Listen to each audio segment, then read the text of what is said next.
So before I hand it over to Parth, let me give a quick introduction. So Parth has been a seasoned FP&A professional with about a decade of experience in finance, in analytics, as a finance business partner working with organizations like eBay.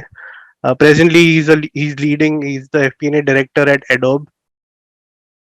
Over to you, Parth. Sounds good. Thanks, Asif, and it's great to be here. Um, before so as Asif mentioned, there are a couple of topics that we're actually going to be touching upon today. But before we actually get into the discussion, maybe one question to Asif: are you able to see my screen? Are you able to hear me fine? Yes, we can see you, hear you well. Okay, perfect. Sounds good. So before we actually get into the meat of the discussion, there are three topics that we're actually going to be discussing today. The first one is going to be the role of analytics in FP&A. The word FP&A itself has analysis in it. So it'll be good to kind of spend some time just understanding what the role of analytics is in FP&A. The second topic that we're going to be touching upon is going to be the fundamentals of crafting a business case from an FP&A standpoint, right? So you might have heard the word business case, and you might have probably in your jobs you might have already spent time creating business case. So we're just going to go through a little bit of the fundamentals, and then the third one is going to be just a few thoughts on different frameworks, different approaches from an FP&A perspective in support of new programs or new products or new initiatives that companies launch every now and then. So those are going to be three topics that we are going to be covering in today's set. Before we get into the discussions for each of these topics itself, I would love to kind of quickly just maybe introduce myself to the audience and to all of you to kind of help you guys understand my journey. So if you look at the slide, you will basically, see that it has a pretty straightforward kind of a chart which spans across different organizations. But one thing that is kind of different in terms of my journey has been the transition that I have had from both from a function standpoint as well as from the kind of role that I've done at companies. And what I mean by that is, if you look at the starting point, I'm an undergrad in engineering. So I completed my Bachelor of Technology in Instrumentation from University of Pune in India. And then if you think about the function that I'm in today, I've been a part of the finance function for a couple of years now. So it's a transition from engineering into finance, and how that kind of happened is, the starting point, I think, really was basically the first job right out of my undergrad, which was in a company called Mu Sigma. It's a Chicago-based company with back office in Bangalore. And this company is basically a decision sciences, now what it's called a decision sciences company. So a lot of business analytics, management consulting is what this company did. And that is the first job that I took right out of college.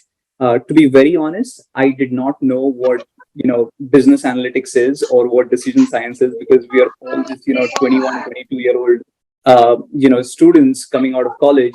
But looking back, I think probably that was one of the really good things that happened with me, which is I got introduced to the field of analytics. I hear a little bit of echo, so I would request everyone to maybe please put yourself on mute. Thank you. After analytics, I decided to pursue a master's in business analytics, and that's when I kind of moved to the US in 2014. And while pursuing my master's, I did my summer internship at eBay in the finance and analytics organization, where I was for the next 4 years after my master's as well. And one of the things which I kind of think about when I think about my experience at eBay was a transition point for me when it comes to moving from what I call as pure play analytics, which basically means doing business analytics, product analytics, data science kind of roles into FP&A. So that was the transition point when I moved completely from analytics into FP&A.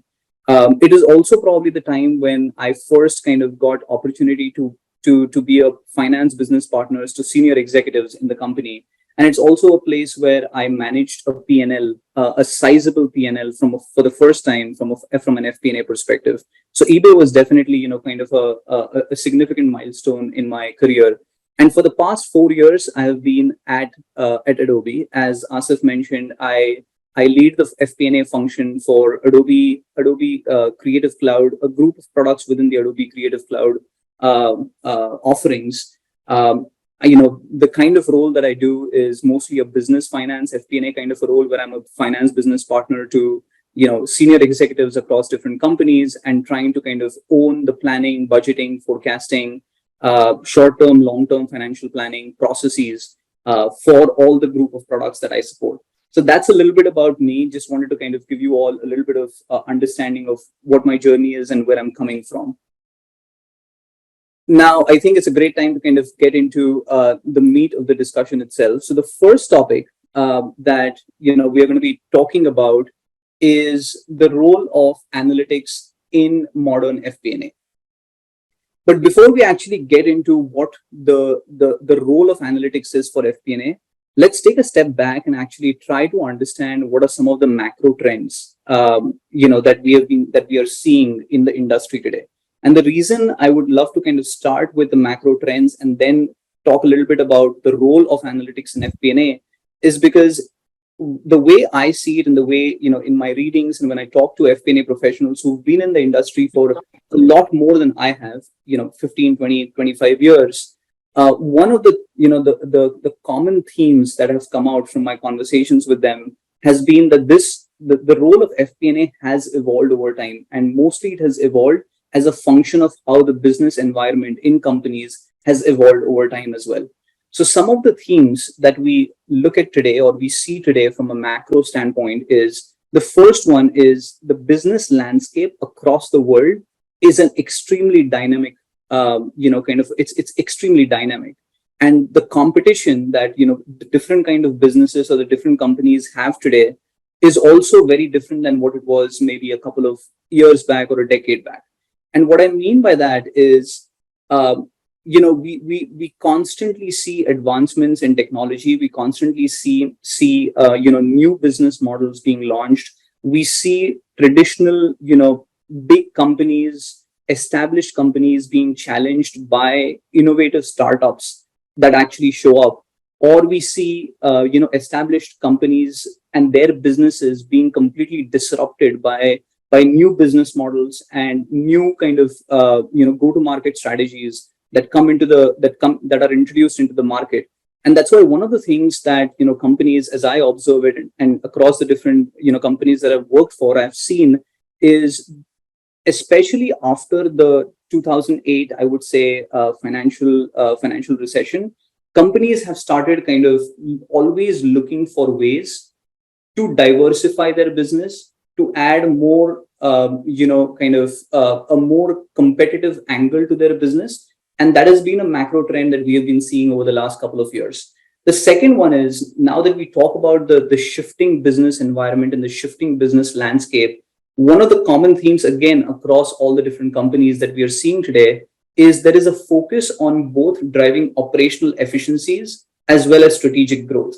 Now, just going back in time a little bit, if you think about around the dot-com bubble time period, which is around the 2000-ish time period, year 2000-ish time period, majority of the companies right coming out of the dot-com bubble were trying to drive operational efficiencies, which means they were laser focused on making sure the margins are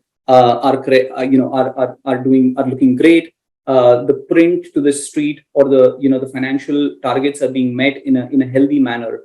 But now that we talk about the shifting business landscape, what's become evidently clear is that companies are wanting to do that for sure, which is drive operational efficiencies where possible, but also drive growth, because every company wants to project itself as a growth company. So there is a push and pull between being strategically a growth company as well as at the same time trying to be operationally efficient while doing so.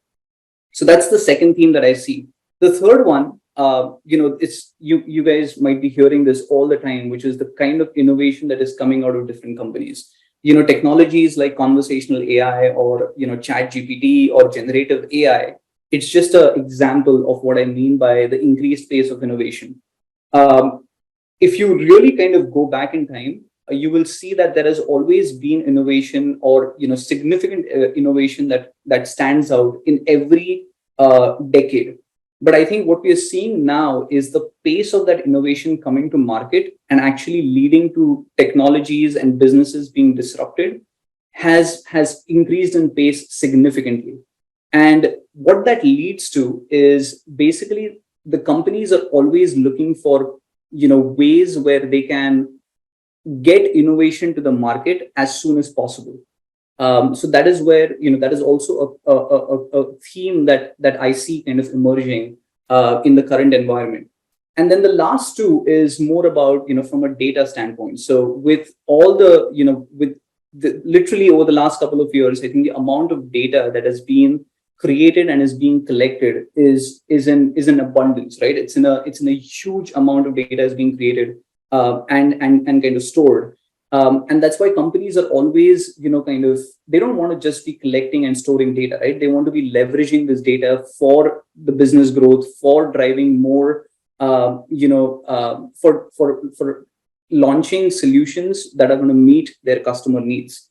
And also using this data, coming to the last point, using this data to make data-driven decision making. Now, data-driven decision making is a word probably you might have heard a lot of times, and what it really kind of means is it's a challenge to companies on how they leverage all the data and all the information that is there at their disposal and turn that into actionable insights that can shape or guide the strategy, their investment decisions, as well as drive the performance of the company. So it is being able to drive or translate data into business strategy and drive outcome for the company.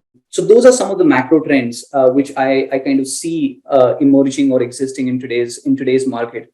Now coming to the evolved role of FP&A itself, as you can imagine, now that we've spoken about the macro trends, the kind of skill sets or the kind of people that companies are looking for across the different functions are people who have skill sets that match or are useful given these macro trends that we are seeing in the business, right? So from an FP&A standpoint, the shifts that I see are, the first one is when somebody is actually building an FP&A function, they're looking for folks who have a combination of three skill sets primarily. First one is analytical. So somebody who is analytically strong, is good at problem solving. The second one is technically adept as well. So, we are looking for folks who are always kind of on top of new technologies that can be leveraged to actually, use the data and turn them into insights. And the last one, of course, is the core finance skills. So the combination of these three is something that is becoming, very critical for any FP&A professional out there in the market today. The second one is, given some of the shift that we've seen from a macro standpoint, companies are now looking for FP&A functions to play a more strategic role than a pure operational role. And what I mean by a pure operational role is not just be a reporting function, right? Not just creating dashboards, not just creating your P&L reports and circulating it with your business partners, but actually playing a little more strategic role, which is getting a seat on the table where the decisions are being made, influencing the business strategy and the business direction in which the company is going, based on the skill sets that we bring on the table, which is the analytical skill sets, the financial skill sets. So actually playing more of an influencing role than just a reporting role is becoming very critical. And this is what companies are looking for from an FP&A standpoint. The third point is actually extremely critical, which is collaborative versus siloed. So historically, what I've seen or what I've experienced is, and this kind of still exists in some companies today, wherein finance functions can tend to be a little more siloed, which is they're sitting in some small corner of the organization, really not kind of connected with the different functions across the different parts of the organization. But what the FP&A role is now, or the function is now kind of transforming into, is one which is extremely collaborative. So you would probably be working very closely with the business teams, with the product teams, with the engineering teams, with the marketing teams, and really kind of trying to connect the dots between what's really happening across the different functions and guide your budgeting, your forecasting, your planning based on the information and the actions and the initiatives that are being worked across all of these different functions. The next one is, predictive versus descriptive, right? I mean, you might have heard these words very, very often. But basically, FP&A is now more about prediction, or building predictive scenarios about potential outcomes in the future, rather than just saying what has happened in the past. So it's more of a look forward than a look back in today's environment. And ultimately, what all of this kind of flows into is, what companies are now looking for is the FP&A function to be more insights and impact driven rather than reporting driven, right? So any company or any FP&A function which is adding value through insights and driving impact through their skill sets of analyzing the data, coming up with potential solutions or scenarios, and using their financial skill sets to actually drive growth and profitability for the companies, is something that the companies are really looking forward to. So that is how I kind of think about the shifting macro trends, as well as what the role of analytics has now become in today's modern FP&A functions.